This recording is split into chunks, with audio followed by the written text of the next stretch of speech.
Blizzard's massive PR crisis. Okay. Hey everyone, and welcome back to another video, this time one that's not about 8.3 and one that is extremely important. Now, we have covered the Hong Kong situation in detail on our other channel, but judging by the comments on this channel, our second channel's audience just does not, like, it doesn't really overlap with this channel's audience, and most here think that I'm staying quiet on the topic. I'm not. Today we are going to be covering the entire situation, geopolitical context, you'll get some further reading, and just a lot of interesting stuff that I think is worth knowing, a follow-up in the situation as well as the impact on Blizzard, as it seems like things are a bit wild over there, with leadership not commenting and a spokesperson saying that they are currently assessing the issue. First though, if you're interested in this story, I highly recommend you read up on the actual Hong Kong situation, as well as the persecution and internment of the Uyghur population of Xinjiang province, where over 1 million people are being interned, and of the social credit score system that's being rolled out across the country there. Want a phone number? Well, as of December 1st this year, that will require a full facial scan that will go to a government database. If you say the wrong thing in social media over there, you'll lose social credit score that will impact your access to services, ability to rent, and your interest rates. What the fuck, dude? God damn, man. Like, I'm so glad. Literally Black Mirror, dude. I am so glad to live in America, dude. Let me say that right now. I am so glad to live in America. It is great.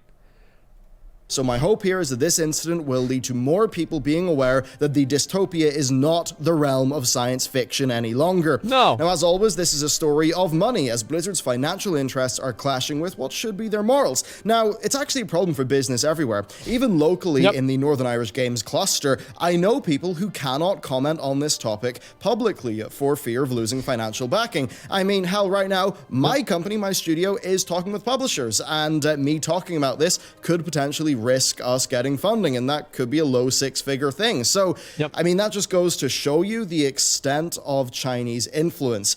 After all, they are the world's largest single market for mobile games and PC games, with a PC gaming audience estimated to be greater than the entire population of the United States in the near future. So with that, let's get into the story.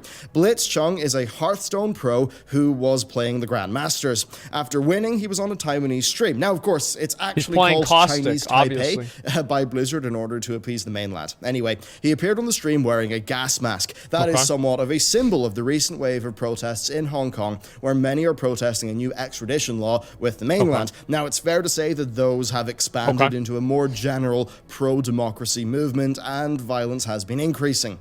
Now, when Blitz appeared, the two casters said that they would end his interview after he said what he had to say, and then the casters ducked under the table. Now, they did seem a bit nervous and giggly, so it's kind of hard to read into them. Now, Blitz went on to say, "Liberate Hong Kong, revolution." I feel like the guys that the casters knew it was going to happen. I feel like as a gas mask, if my parents mask, well, yeah, it's just a joke, man. I feel like they knew it was going to happen. It seemed pretty obvious to me.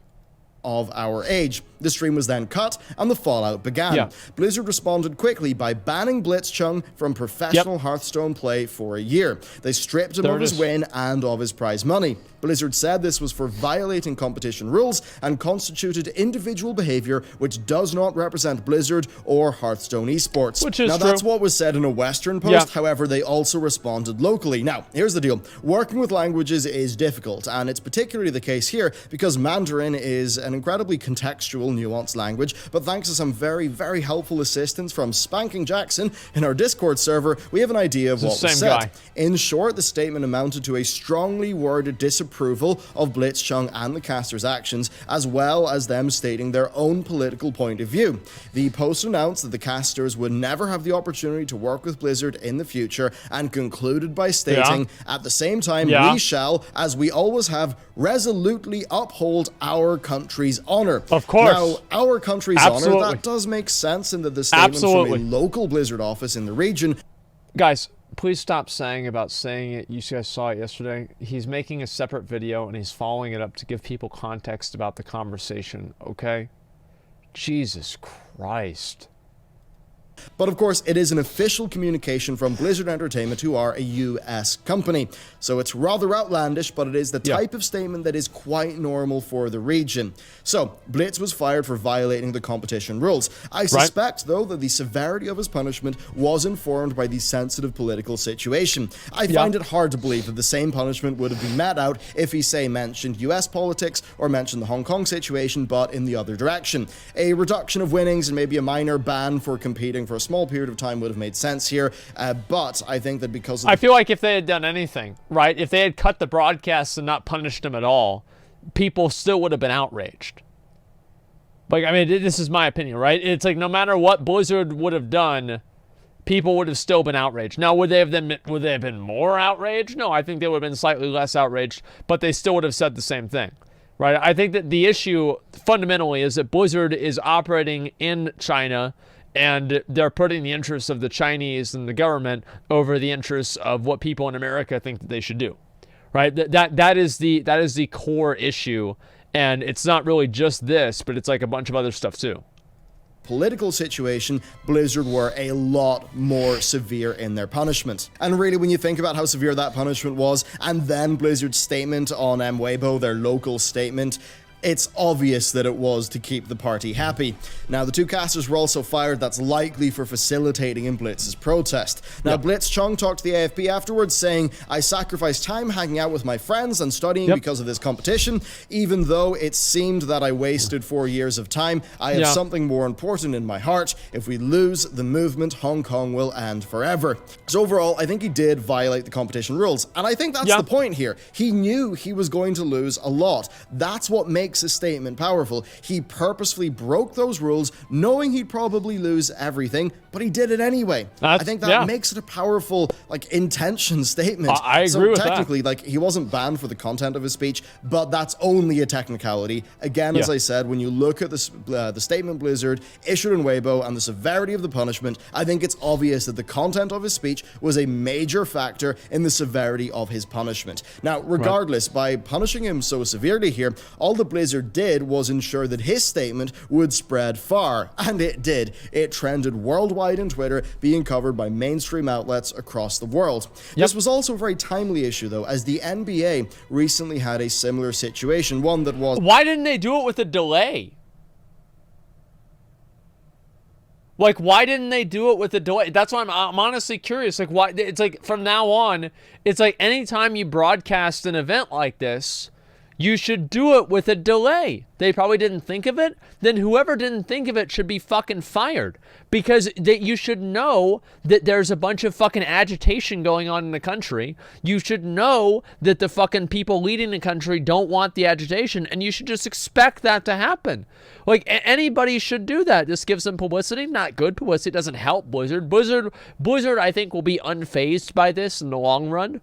Or even in the short run, I think they'll be unfazed by this. But it doesn't help them. It certainly doesn't help them. It just makes things more contentious for no reason. There's no reason for that. What they should have done is they should have ran it with a fucking delay, and then the moment that the interview went south, any interview, anything, they just cut it ahead of time. Holy fuck. How do you fuck that up? Does anybody ever talk about that? It's a huge mistake. I don't get it. I don't get it at all. Why would you not do that? Fuck China. It makes so much... Yeah, it just makes complete fucking sense. Maybe they will now. Maybe they should now. Because that seems like a much better fucking idea than going and having these big fucking problems happening in China because somebody says something that you don't want them to say. It doesn't matter what it is. They can say that, oh, I hate black people or something like that. And that would still be bad. And Blizzard still should make it to where that never appears on a broadcast because it makes it dangerous for advertisers. No, really. You want to make sure that all of this stuff never shows up. I don't know why anybody does a live broadcast without any sort of a delay anymore. It's fucking insane. I can't believe it. actually handled a bit better by its leadership. Of course, Apple have also been in hot water recently for pulling a Hong Kong map application that protesters were using to crowdsource information. Now, thus far, Blizzard President J. Allen Brack and Bobby Kotick of Activision Blizzard have not responded, though a spokesperson for the company actually told Engadget that they are currently assessing the situation.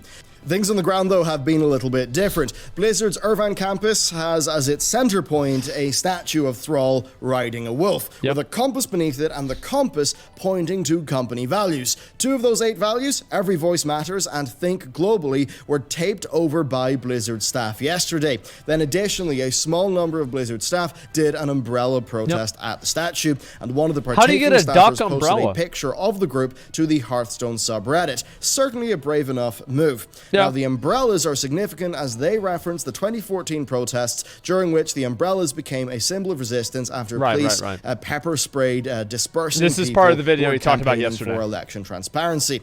Now, these protests did not stop with Blizzard staff, though, as we've seen Blitz's fellow Hearthstone players join in, with one collegiate league team holding up a protest sign, leading to a very awkward cut in the stream, yet more awkward casters not really knowing how to deal with the situation.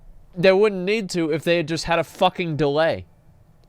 Just run your tournaments with a fucking delay. Run your tournaments with a fucking delay. Pay a producer to make sure to cut this shit before it happens. The moment they pulled that up, they should have just immediately cut it and known that shit was going to happen. Run it with a fucking delay. And yet more deleted Twitch VODs. Holy There's even more, though, as one of the BlizzCon Hearthstone casters has pulled out. So Brian Kibler, a longtime Hearthstone caster, blogged that he agreed that Blitz did violate the tournament rules, but that he felt that the severity of the punishment was clearly informed by political and business concerns. Which that Blizzard had made an example of Blitz, and that he could not partake at BlizzCon in good faith as a caster unless something changed. Then we've also seen a longtime mod of the Hearthstone subreddit quit and protest, as well as just many players across the world boycotting Blizzard games, you know, posting screenshots of deleted accounts, that sort of thing. Next, though, we have accusations of Blizzard blocking account deletions. Now, this came via... Just a minute. Sorry, guys. Sorry about that. Okay. Tweet that got a lot of traction. However, it was later proved to be false, with the original poster of that viral tweet tweeting a follow-up message saying that actually it wasn't the case, and Vice News testing, showing that accounts actually could be deleted. Vice tested this and they could delete an account. So yeah, big fucking surprise that you know, like something like this. Oh, they made it to where you can't delete accounts. That's such bullshit. Everybody knew that was bullshit.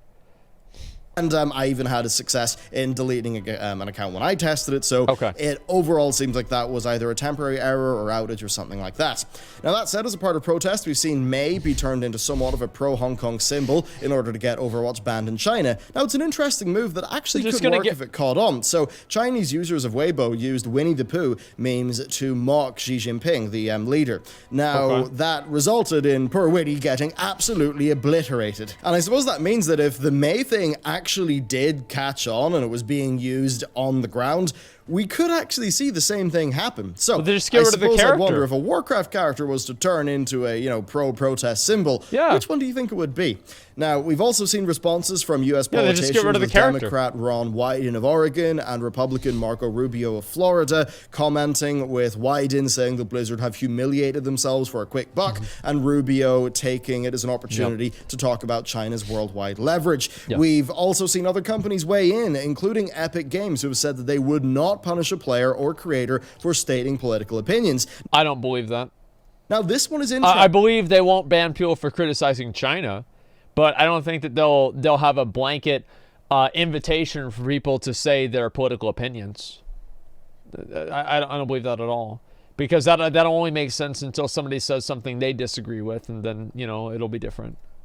Because they are 48.4% owned by Tencent. Activision Blizzard are only 5% owned by Tencent. So what gives here? Well, here's the deal, I think anyway. Epic Games are a privately held company, with founder Tim Sweeney being the majority shareholder. That means that Epic are not susceptible to the same market pressures that Activision Blizzard are. They simply don't have a stock that can drop. As for Blizzard, though, well, Blizzard are a business unit of Activision Activision Blizzard, and, Activision Blizzard stock had a minor dip, but its mostly holding its value. Why? Well, because the markets will have seen this to be the correct move. Indeed, much of this comes down to financial interests. China is big money, but it's not even that. What China really is growth. It's the fastest growing market for gaming and for esports. So that means that everyone is rushing for a slice of that pie, and the prevailing opinion there is that if you lose ground there now, it's going to cost you billions and billions in lost revenue in the future. Right, they want to establish a foothold now. This, though. One of them is financial, the other one is ethical. So Blizzard's leadership team has a fiduciary duty. This means they have a legal obligation to act in the best interest of their shareholders. Now, this could be part of why the decision was made. Could they have successfully took the hit, though, and argued that taking that hit was, serving their Western audience and was in the long-term health interests of their company? I think they probably could. So I think it's more... I think they could if they wanted to get voted out next time there was an officer meeting for the fucking shareholders, sure. The thing is, even if Blizzard took a stand on this, they'd just be writing their own fucking wills. Because the people that would take a stand on it, those people would just get voted out next time, and they'd lose their job, and then they'd just hire more people to go back into China. That's the problem with publicly traded companies, is that the investors just want to make more money. That's the way it goes. Just an excuse, being real with you. Secondly, though, there's also the safety of their Chinese employees. If Blizzard, did really anger the party, there could have been penalties for their local employees. Then there is another angle, and that's COD Mobile. So it's one of the most successful mobile launches of all time. By all accounts, it's an excellent translation of its source material. Of course, it will be big in China and is made by Tencent Games. Its early performance was responsible for a stock rally, so I suppose that's yet another reason why it would be a bad time to piss off China for Blizzard. Yeah. Overall, though, this could not come at a worse time for Activision Blizzard generally and Blizzard Entertainment specifically. Blizzard have been seen by the market to have been underperforming in recent years with just slow content, basically, and BlizzCon 18 being a wash. BlizzCon 19 is likely to be their largest ever. We're probably going to see Diablo 4, a new WoW expansion, and potentially Overwatch 2. They have a lot of eggs in that BlizzCon basket, and I think it would be foolish to think that this situation won't impact that. If they talk about Diablo Immortal on stage, I wouldn't be surprised if the crowd just started shouting slogans at them. Their QA sessions, they're bound to be a mess. I imagine they'll try to confiscate as many protest-related items as they can in the front door, but ultimately, it's going to be a hard time. That is, unless they do something now. Blizzard have said that they are assessing the situation, and all I can say is they'll have to choose their next words very carefully. Ultimately, what I believe they're going to try to do is to appease their Western audience and the Chinese party. But ultimately they are going to have a problem of incompatible interests and incompatible values. So... Well, that's exactly right. There's literally no way you can make both people happy. The Chinese government wants censorship, the U.S. audience doesn't want censorship. What do you do? What do you do? There's no way to handle it. I don't know what to say. There you go. That's a look at China's overall media influence. Now, if you would like to learn more about their geopolitical influence, I would recommend that you read up on their Belt and Road Initiative and how they are using debt traps and predatory investment to increase their foreign holdings and just do a lot of stuff in emerging markets. Really, geopolitics is a very interesting topic. It's a very important topic, and I think it's one that a lot of reading it's just not done on. I think there's a lot of headlines, right, in the news, but the actual reading into the issues and what's really going on, the deeper stuff, that is often left out of the public discourse. And if anything, my hope would be that the increased awareness sort of brought onto these issues by this situation will just lead to more people sort of being educated and knowing what's going on in the world, because I think that ultimately is a very, very important thing for all of us. So anyway, there you go. That's my current thoughts on this situation. The next update that we'll do in this will be back on the second channel, though. I did this in this channel so that everyone here, because I think most of this audience doesn't even know about the second channel, so I just wanted it to be crystal clear in no uncertain terms what I think about this on the Warcraft channel. Okay. That said, we will have an episode of the Roundup on our news channel tomorrow. Tomorrow's Friday, so tomorrow, and if there are any small updates, we'll put it there. Now, that said, if Blizzard, if J. Allen Brack does have a big response, then I think it would make sense. Obviously we'll see more about this as well, likely rolled into our regularly scheduled Warcraft news, which is normally over the weekend. Regularly so anyway, scheduled there you go. That's programming. my thoughts. Let me know what you think down below, and with that, I will see you next time. Okay. So, this is exactly pretty much what everybody expected to see. You need to lower your ideals of freedom if you want to suck on the warm teat of China, South Park. That's about right.